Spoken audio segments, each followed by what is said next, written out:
L-impatt ta' Brexit fuq in-negozji lokali m'għandux ikun wieħed ħażin u kumpaniji Ingliżi jinsabu f'diskussjoni mal-Gvern Malti biex jużaw lil Malta ħalli jibqgħu preżenti fl-Unjoni Ewropea. Dan kien kliem il-Prim Ministru Joseph Muscat waqt is-seminar What Brexit Means for Business fil-Kamra tal-Kummerċ. Seminar li ddiskuta l-impatt tal-vot biex ir-Renju Unit jitlaq mill-Unjoni Ewropea fuq kull tip ta' negozju. Joseph Muscat qal li negozji Maltin jistgħu jibbenefikaw mit-tluq tar-Renju Unit mill-Ewropa jekk iħarsu lejh bħala baħar ta' opportunità minflok ostaklu.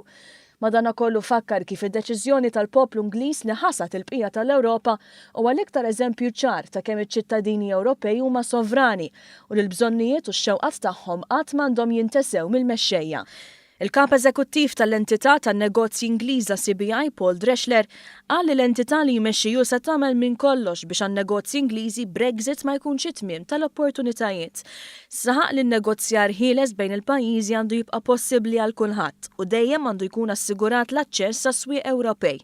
Il-President tal-Kamra tal-Kummerċ Anton Borch qal li bħala pajjiż fit-tmum il-Kunsill tal-Unjoni Ewropea Malta se tagħmel differenza billi tilqa' xi ħadd bħal Dreschler għal diskussjoni bħal din. Madankollu jemmen bisħieħ li negozjanti Ingliżi u Maltin ma jinsabux f'xi sitwazzjoni allarmanti żejjed. Fir-realtà ma jidirx illi se jkun hemm dak l-effett dirett, però inti trid tistudja x'se jkun l-effett ta' Brexit bin-negozjati tal-Unjoni Ewropea ma' l-Ingilterra u kif jista' jaffettwa ftehim ma' pajjiżi oħra.